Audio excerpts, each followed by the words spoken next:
So hello guys, आपका मधुर Gupta channel पे एक बार फिर से स्वागत है। तो आप देख सकते हैं JEE advance 2015 D and F block elements chapter का नाम है। ठीक है, क्वेश्चन बहुत प्यारा है और जैसा कि हमारी हैबिट रही है कि हम हर क्वेश्चन में पहले कॉन्सेप्ट जो भी उससे रिलेटेड होते हैं और जो एग्जाम में आने वाले एग्जामों में आपसे पूछे जा सकते हैं उसके बारे में बात करते हैं और फिर उसके बाद क्वेश्चन आप खुद ही सोल्व कर लेते हैं। तो आइए पहले क्वेश्चन देख लेते हैं। आपको करेक्ट स्टेटमेंट बताना है about Cr2 plus and Mn3 plus, right. आपको करंट स्टेटमेंट बताना है। मल्टी सेलेक्ट क्वेश्चन है, वो आपको पता भी लग जाएगा। ये आप देख सकते हैं, 4 ऑप्शन आपके सामने हैं, इसमें से आपको बताना है। तो क्वेश्चन अपन थोड़ी देर बात करेंगे, पहले अपन बात करते हैं कॉन्सेप्ट की।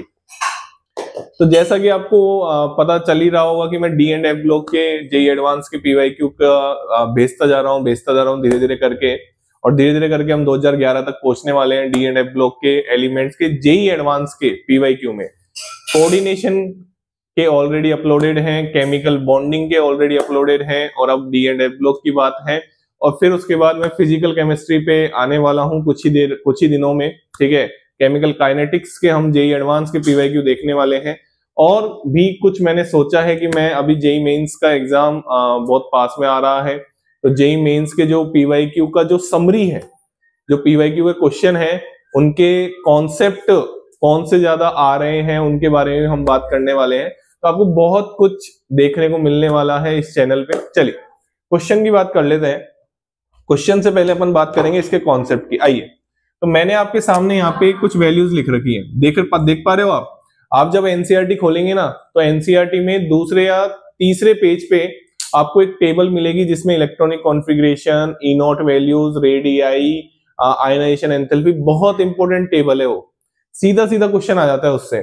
उसी टेबल में से मैंने एनसीईआरटी का ही उसी टेबल में से मैंने ई नोट की वैल्यू लिखी है M3 प्लस M2 प्लस। ये आप पढ़ते होंगे इलेक्ट्रोकेमिस्ट्री में। ठीक है, इसका मतलब क्या है? इसका मतलब ये है कि ये आपको रिडक्शन पोटेंशियल दे रखे हैं। स्टैंडर्ड रिडक्शन पोटेंशियल हम बोल सकते हैं। स्टैंडर्ड क्या बोल सकते हैं? Reduction potential.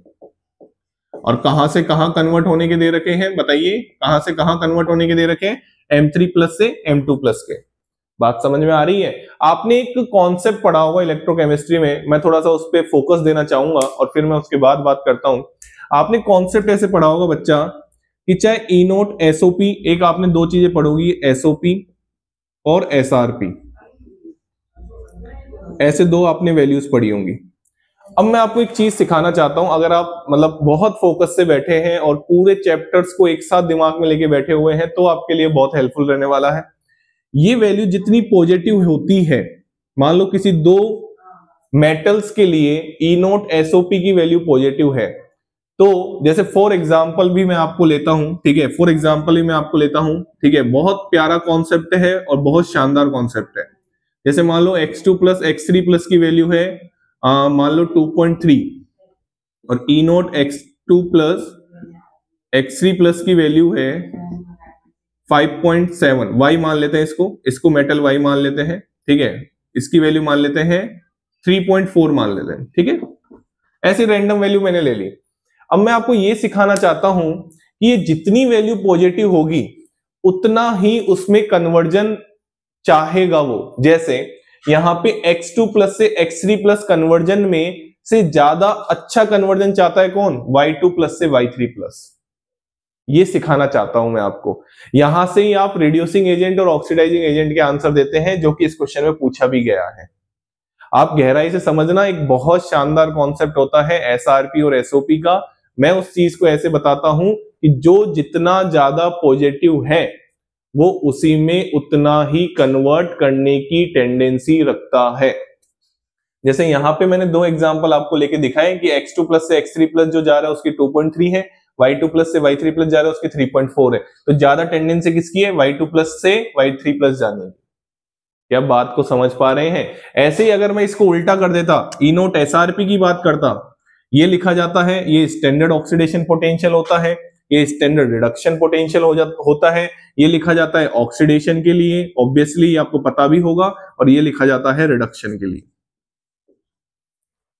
अब मैं अगर इसी क्वेश्चन को ऐसे कर देता, यहाँ पे x3 प्लस कर देता और इसको x2 प्लस कर देता, और अब तुम यहाँ पे मान लो मैंने वैल्यू दे दी 1.7 और यहाँ पे मैंने वैल्यू दे दी x3 प्लस वाई, इसको हम अगर रफ कर दें और हम इसको ऐसे देखें y3 प्लस y2 प्लस, और इसकी वैल्यू मैंने मान लो आपको दे दी 1.0 वोल्ट। तो अब आप मेरे को, मैंने बोला ना, एक स्टेटमेंट बोला था मैंने कि जिसकी एसआरपी हो चाहे एसओपी वैल्यू हो, जो जितना ज्यादा पॉजिटिव रख रहा है, कंपेयर करना है एसआरपीज में ही, कंपेयर करना है एसओपीज में ही। एसआरपी को एसओपी से कंपेयर मत कर लेना, बात को आराम से अच्छे से समझना, कंफ्यूज मत हो। कंफ्यूज करने के लिए नहीं बनाता हूं मैं वीडियो। आप कंपेयर कर सकते हैं या तो केवल एसआरपीज को या केवल एसओपीज को। एसआरपी को एसओपी से कंपेयर मत कर लेना। बात की गहराई को समझ पा रहे हैं? अब ये दोनों आपको एसआरपी दे रखी है, तो यहां से यहां कन्वर्जन और यहां से यहां कन्वर्जन, देखो आराम से, यहां से यहां कन्वर्जन और यहां से यहां कन्वर्जन, कौन जल्दी जाना चाहेगा? ये वाला जाना चाहेगा, एक्स वाला जाना चाहेगा। क्यों? क्योंकि उसकी एसआरपी की वैल्यू इससे क्या है? ज्यादा है। पता नहीं इलेक्ट्रोकेमिस्ट्री में इस वाले कॉन्सेप्ट से कितने ही क्वेश्चन पूछे गए हैं, बहुत क्वेश्चन पूछे गए हैं। जब आप पीवाईक्यू करेंगे तो देखने को मिलेंगे। मैं फिर से बोल रहा हूं, जैसे एसआरपी अगर आप कंपेयर कर रहे हैं, तो जिसकी जितनी ज्यादा पॉजिटिव है उसकी उतनी ही ज्यादा टेंडेंसी है कन्वर्ट होने की लोअर ऑक्सीडेशन स्टेट में। आप ऐसे भी बोल सकते हैं हायर टू लोअर, क्योंकि रिडक्शन हो रहा है ना, ऑक्सीडेशन में हायर हो जाएगा। बात समझ में आ गई? अब मैं इस पे आता हूं, ठीक है। ये मैंने थोड़ा सा इलेक्ट्रो का कॉन्सेप्ट सिखाया जो मेरे को काम आने वाला है इसमें। देखिए, अब अगर आप ध्यान से देखें तो जब आप एनसीईआरटी खोलेंगे ना, तो बहुत प्यारी प्यारी बात, एक एक लाइन में आपको बोलने वाला हूं एनसीईआरटी की। ये जो क्वेश्चन है ना, वो प्योर एनसीईआरटी के बेस पे है। मैं पता नहीं बहुत बार बोल चुका हूं, एक बार फिर बोल देता हूं, प्लीज एनसीईआरटी जरूर पढ़ें, और अपने तरीके से नहीं, आपको एक एक लाइन पढ़नी पड़ेगी, एक एक वर्ड का मतलब समझ में आना चाहिए। मैं आपको बोल सकता हूं कि आपको अभी भी बहुत सारी चीजें नहीं आती होंगी, आपने हर जगह सिलेबस कर लिया होगा, लेकिन मैं फिर से बोल रहा हूं, एनसीईआरटी की एक एक लाइन पढ़िए, आपको हमेशा कुछ नया मिलेगा। बात समझ रहे हैं? चलिए, तो यहां पे अगर हम देखें तो एनसीईआरटी ने एससी की कोई वैल्यू नहीं दे रखी, और ये लिख रखा है कि SC3+ जो होता है वो ऑब्वियसली कौन सी कॉन्फ़िगरेशन होती है? नोबल गैस कॉन्फ़िगरेशन होती है। तो मेरे को एक चीज बताओ, उन्होंने ऐसे लिख रखा है कि SC3+ से SC2+ की 2+ तो दिखाता ही नहीं है, इसलिए उन्होंने वैल्यू नहीं दी। स्कैंडियम +2 ऑक्सीडेशन स्टेट नहीं दिखाता, तो वो ये कहना चाहते हैं कि इसकी जो वैल्यू है, इसकी जो वैल्यू है किसके लिए? इसके लिए वो बहुत लो वैल्यू है। E0 M3+ से M2+ स्कैंडियम के लिए बहुत लो वैल्यू है। उसका आंसर क्या देके आओगे आप? लो वैल्यू, मतलब वो उसमें कन्वर्ट नहीं होना चाहता है। बात की गहराई को समझना, बात की गहराई को समझना। तो वो उसमें कन्वर्ट नहीं होना चाहता। क्यों नहीं होना चाहता? क्योंकि नोबल गैस कॉन्फ़िगरेशन। क्या बात समझ पे है? अब ऐसे ही उन्होंने दे रखा था कि Zn3+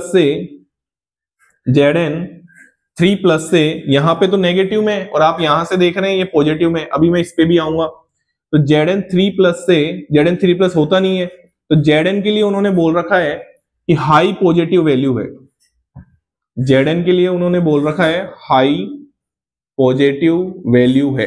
कौन सी? E0 वाली। कौन सी E0 वाली? ये वाली। बताओ क्यों?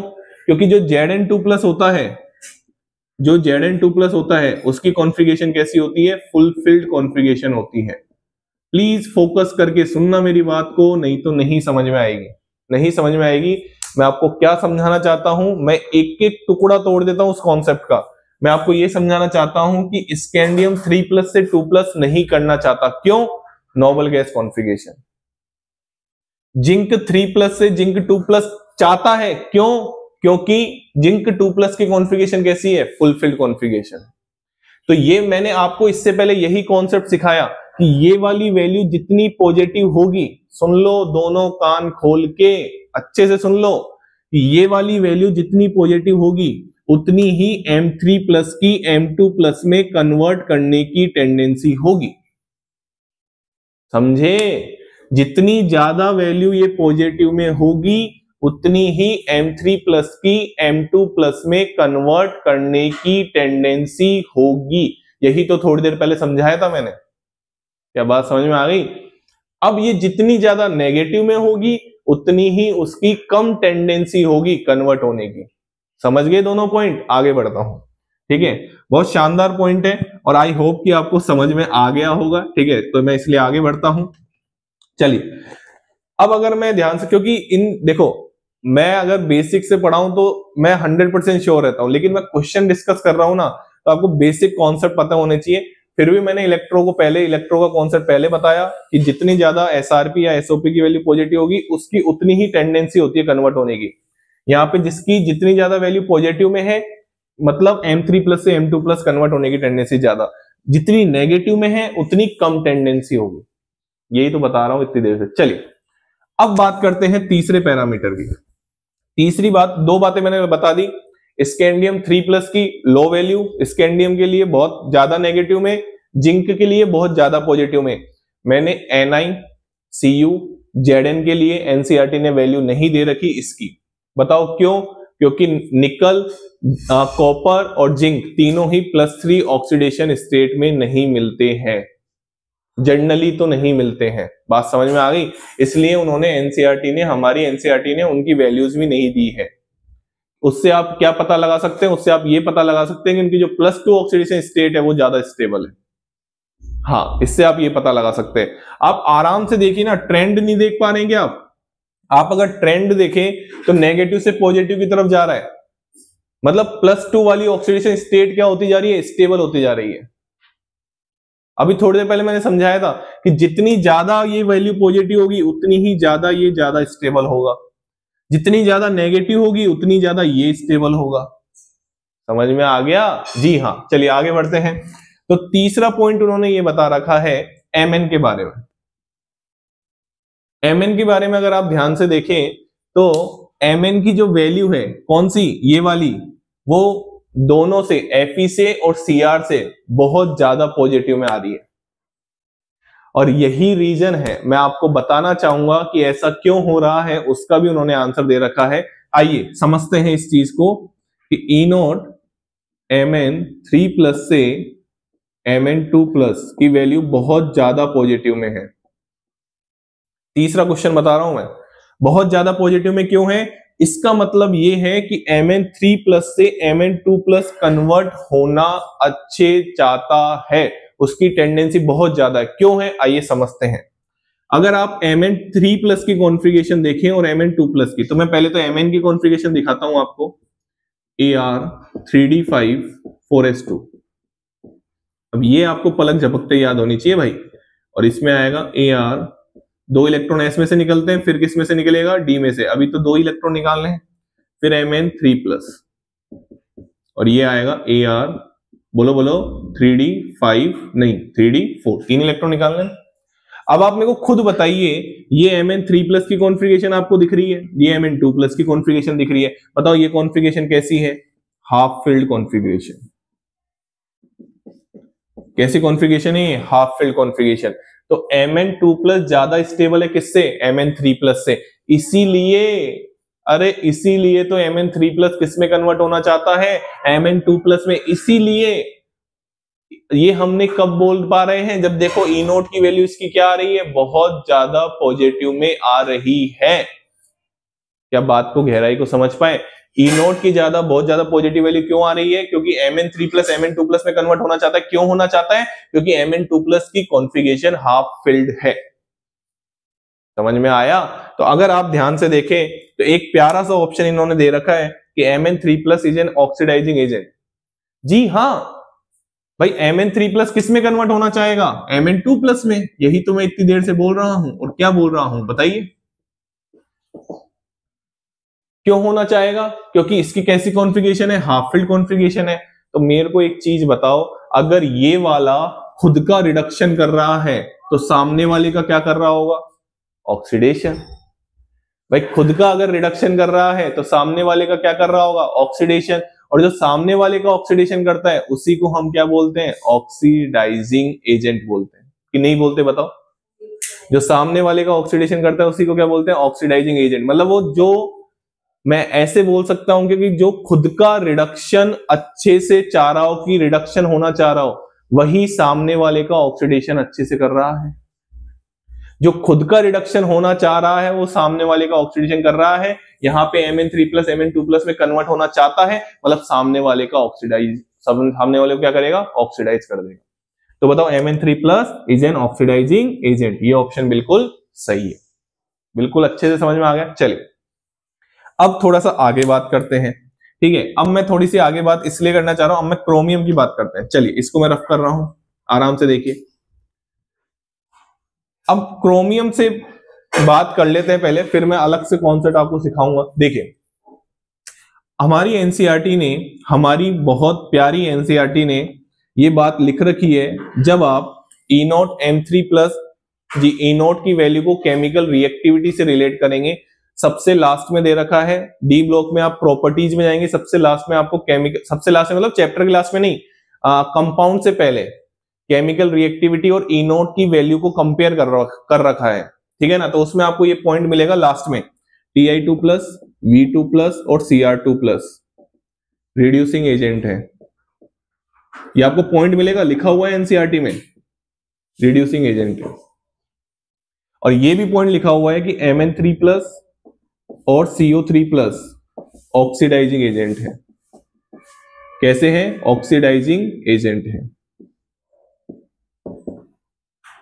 बात समझ में आ गई। Mn3+ और CO3+ क्या है, ऑक्सीडाइजिंग एजेंट है। बात समझ में आ गई। चलिए ये लाइन है ना, ये line as it is NCERT ने लिख रखी है, एज इट इज। और उन्होंने पता है वाटर में एक्वस सॉल्यूशन में इसको बता भी रखा है कि वो H+ को रिमूव कर देता है, H2 गैस में कन्वर्ट कर देता है। मैं बताता हूं कौन सी रिएक्शन लिख रखी है। देखिए इधर आइए, इसको मैं थोड़ा ऊपर से रफ कर रहा हूं, हमको करेक्ट स्टेटमेंट चाहिए थे। आइए देखते हैं कौन सी रिएक्शन लिख रखी है, वो भी मैं आपको बताता हूं। Cr2+ से 2H+, ये रिएक्शन लिख रखी है, आराम से देखिए, इन एक्वस सॉल्यूशन। अब आप यहां पे आराम से नहीं देख सकते क्या कि ये एज अ खुद का क्या करवाना चाह रहा है, ऑक्सीडेशन, मतलब सामने वाले का क्या करेगा, रिडक्शन करेगा। सामने वाले का क्या करेगा, ये रिडक्शन, खुद का क्या कर रहा है, ऑक्सीडेशन। बताओ कैसे, समझा दूं, आइए समझा देता हूं।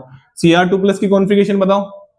अरे यार फिर वही बात, इतना टाइम लगाओगे। Cr की कॉन्फ़िगरेशन क्या होती है, Ar 3d5 4s1।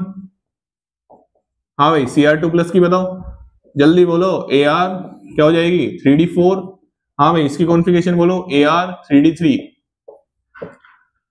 क्या तुमने पढ़ा था, क्या पढ़ा था एक्वस सॉल्यूशन में? हाँ हाँ बताओ। T2G half filled configuration, T2G 3 बोल सकते हैं ना हम इसको? अरे बोलो यार, T2G 3 बोल सकते हैं इसको, तो हाफ फिल्ड कॉन्फ़िगरेशन हो गई। अरे यार एक्वस सॉल्यूशन में T2G 3 बोल सकते हैं ना इसको, तो हाफ फिल्ड कॉन्फ़िगरेशन हो गई, स्टेबल हो गया ना, स्टेबल हो गया, मतलब Cr2+ Cr3+ में कन्वर्ट होना चाहता है। और Cr2+ अगर Cr3+ में कन्वर्ट होना चाहता है तो खुद का ऑक्सीडेशन कर रहा है, मतलब सामने वाले का क्या करेगा, रिडक्शन करेगा। और सामने वाले का रिडक्शन जो करता है उसी सब्सटेंस को हम बोलते हैं रिड्यूसिंग एजेंट। तो यहां पे आपका दूसरा ऑप्शन भी सही हो गया कि Cr2+ is a reducing agent. देखो मैंने पूरा एक्सप्लेन करके बता दिया, कोई दिक्कत है यहां तक? चलिए अब इसके बाद जो दो प्यारे प्यारे से ऑप्शन लिख रखे हैं ना, कि Cr2+ की कॉन्फ़िगरेशन, हाँ भाई Cr2+ की कॉन्फ़िगरेशन ये रही, देखो ठीक है भाई। Mn3+ की कॉन्फ़िगरेशन अभी मैंने थोड़ी देर पहले लिखी थी, अगर आपको पता हो तो आप पीछे करके भी देख सकते हैं, Ar 3d4। तो क्या दोनों में 3d4 आ रहा है क्या? हाँ जी आ रहा है। तो इसने बोल रहा है both Cr2+ and Mn3+ exhibit d4 electronic configuration, तो ये वाला भी आंसर सही है। आइए नीचे पढ़ लेते हैं। When Cr2+ is used as a reducing agent, the chromium ion attains d5 electronic configuration. अब आप इस ऑप्शन को खुद ही आराम से हंसते हंसते गलत कर देंगे, बताइए क्यों? क्योंकि जब Cr2+ as a reducing agent काम में आएगा तो भैया खुद का तो ऑक्सीडेशन होगा ना, उसका सामने वाले का रिडक्शन करेगा। तो जब खुद का ऑक्सीडेशन होगा तो वो तो कौन सी कॉन्फ़िगरेशन बना रहा है, 3d3 कॉन्फ़िगरेशन बना रहा है। तो ये वाला ऑप्शन हमारा गलत हो गया। तो इस क्वेश्चन का आंसर क्या आ गया, ए, बी और सी। आराम से देखिए। अब मैं आपको एक चीज बताता हूं, ये सब कुछ मैंने आपको समझा दिया। एक जेईई मेंस ने क्वेश्चन पूछा था, डायरेक्ट वैल्यू से क्वेश्चन पूछा था कि भैया हाईएस्ट वैल्यू बताओ M3+ M2+ के लिए और 4 मेटल उन्होंने दे दी थी और उसमें से एक कोबाल्ट भी था। तो तुमको आंसर टिक करके आना था कि कोबाल्ट की E0 M3+ से M2 वैल्यू हाईएस्ट है। देखो आराम से, जी हाँ, ऐसे ही पूछे जाते हैं। आपको पता तो होना चाहिए कि आप जो पढ़ रहे हैं आपके दिमाग में कितना गया है, क्वेश्चन तो जब कर पाओगे ना। बात समझ में आ गई? तो यहां पे अगर हम देखें तो एनसीईआरटी में एक एग्जाम्पल दे रखा है और एक इंटेक्स क्वेश्चन दे रखा है। और इंटेक्स क्वेश्चन ये दे रखा है कि Cr2+ और Fe2+ में से अच्छा रिड्यूसिंग एजेंट कौन है। तो मेरे हिसाब से आप उस क्वेश्चन को कर पाएंगे। मैं फिर से बोलूंगा, एनसीईआरटी के लाइन टू लाइन पढ़ने के साथ साथ उसके इंटेक्स एक्सरसाइज के क्वेश्चन जरूर करें। जेई मेंस तक तो वो बहुत ज्यादा सफिशिएंट फार्मूला है। बात समझ में आ गई? तो उसमें आप आराम से Cr2+ को अच्छा रिड्यूसिंग एजेंट बता सकते हैं, कोई दिक्कत? चलिए, थैंक यू सो मच। ये आपके सामने जेईई एडवांस 2015 का क्वेश्चन था डी एंड एफ ब्लॉक का। चैनल को लाइक करें, शेयर करें और सब्सक्राइब करें।